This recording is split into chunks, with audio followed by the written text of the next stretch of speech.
ਆਪਾਂ ਕੱਲ ਵੀ ਡਿਸਕਸ ਕੀਤਾ ਸੀ ਕਿਸ ਤਰ੍ਹਾਂ ਵੀ USA ਦਾ ਇੱਕ ਫੌਜੀ ਉਹ ਨਾਰਥ ਕੋਰੀਆ ਦੇ ਕਸਟਡੀ ਦੇ ਵਿੱਚ ਹੈਗਾ ਆ। ਉਹ ਅਨਆਥੋਰਾਈਜ਼ਡ ਬਾਰਡਰ ਕ੍ਰਾਸਿੰਗ ਉਹ ਤੋਂ ਹੋ ਗਈ।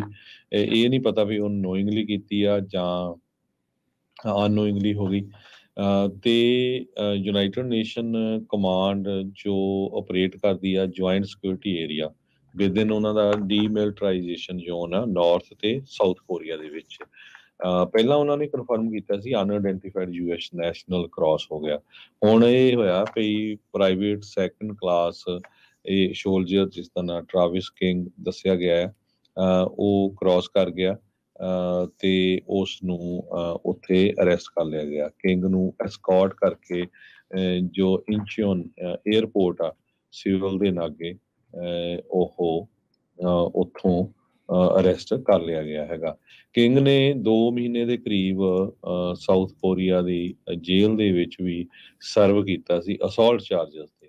ਸਾਊਥ ਕੋਰੀਆ ਦੇ ਆਫੀਸ਼ੀਅਲਸ ਕਹਿੰਦੇ ਆ, ਈਵਨ ਜੋ US ਦੀ ਆਰਮੀ ਆ ਉਹ ਕਹਿੰਦੇ ਵੀ ਅਸੀਂ ਵੀ ਇਸ ਨੂੰ ਵਿੱਚੋਂ ਛੁੱਟੀ ਦੇ ਦਿੱਤੀ ਸੀ। ਕਿੰਗ ਨੇ US ਆਰਮੀ 'ਚ ਸਰਵ ਕੀਤਾ ਜਨਵਰੀ 2021 ਤੋਂ। ਸੋ ਕਾਫੀ ਜਿਹੜੀਆਂ ਕਨਫਲਿਕਟਿੰਗ ਰਿਪੋਰਟਸ ਆ ਰਹੀਆਂ ਹੈਗੀਆਂ। Pentagon defence secretary Lloyd Aston ਨੇ ਕਨਫਰਮ ਕੀਤਾ ਵੀ ਸਰਵਿਸ ਮੈਂਬਰ ਵਿਲਫੁਲੀ ਤੇ ਵਿਦਾਊਟ ਆਥੋਰਾਈਜੇਸ਼ਨ ਕ੍ਰਾਸ ਕਰਕੇ ਗਿਆ ਮਿਲਟਰੀ ਦੀ ਮਾਰਕੇਸ਼ਨ ਲਾਈਨ 'ਚ ਵੀ ਆਪਣੀ ਮਰਜ਼ੀ ਦੇ ਨਾਲ ਬਿਨਾਂ ਕਿਤੇ ਆਥੋਰਾਈਜੇਸ਼ਨ ਤੇ ਉਹ ਕਹਿੰਦੇ ਆ ਵੀ ਅਸੀਂ ਸਾਡਾ ਯਕੀਨ ਆ ਵੀ ਉਹ DPRK ਕਸਟਡੀ ਦੇ ਵਿੱਚ ਹੈਗਾ ਆ। ਇਹ ਇੱਕ ਉਹਨਾਂ ਨੇ ਕਾਨਫਰੰਸ ਦੇ ਦੌਰਾਨ ਦੱਸਿਆ। Democratic people republic of Korea DPRK ਤੇ ਇਹ ਇਸ ਨੂੰ ਕਲੋਜ਼ਲੀ ਕਹਿੰਦੇ ਅਸੀਂ ਮੋਨੀਟਰ ਕਰ ਰਹੇ ਹੈਗੇ ਆ ਤੇ ਕਿਸ ਤਰ੍ਹਾਂ ਉਸ ਨੂੰ ਛੁਡਾਇਆ ਜਾ ਸਕਦਾ ਹੈਗਾ ਨਾਰਥ ਕੋਰੀਆ ਦੇ ਕੋਲੋਂ।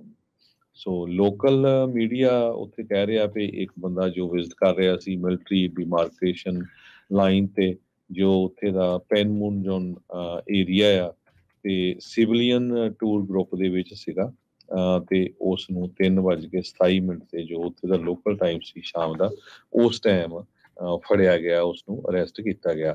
ਕਿਮ ਜੋਂਗ ਉਨ ਜੋ ਉੱਥੇ ਦਾ ਡਿਕਟੇਟਰ ਹੈਗਾ ਜਿਹੜਾ ਪ੍ਰੈਜ਼ੀਡੈਂਟ ਡੋਨਲਡ ਟਰੰਪ ਉਹਨਾਂ ਨੇ ਕਾਫੀ ਉਹਨੂੰ ਇੱਕ ਖੂੰਜੇ ਲਾ ਕੇ ਰੱਖਿਆ ਸੀ ਪਰ ਬਾਅਦ ਦੇ ਵਿੱਚ ਇੱਕ ਤਰ੍ਹਾਂ ਦੇ ਨਾਲ ਡੀਲ ਵੀ ਕਰਨ ਦੀ ਗੱਲਬਾਤ ਹੋਈ ਸੀ ਪਰ ਉਹ ਡੀਲ ਸਿਰੇ ਨਹੀਂ ਚੜੀ ਤੇ ਉਸ ਦੀ ਜੋ ਭੈਣ ਹੈਗੀ ਆ ਉਸਨੇ ਵੀ ਵਾਰਨਿੰਗ ਦਿੱਤੀ ਹੈਗੀ ਆ ਵੀ US ਸਪਾਈ ਪਲੇਨ ਛੱਡ ਰਿਹਾ ਹੈਗਾ ਤੇ USA ਨੂੰ ਇਹ ਸਾਰਾ ਕੰਮ ਜਿਹੜਾ ਆ ਉਹ ਬੰਦ ਕਰ ਦੇਣਾ ਚਾਹੀਦਾ। ਜੀ ਜੀ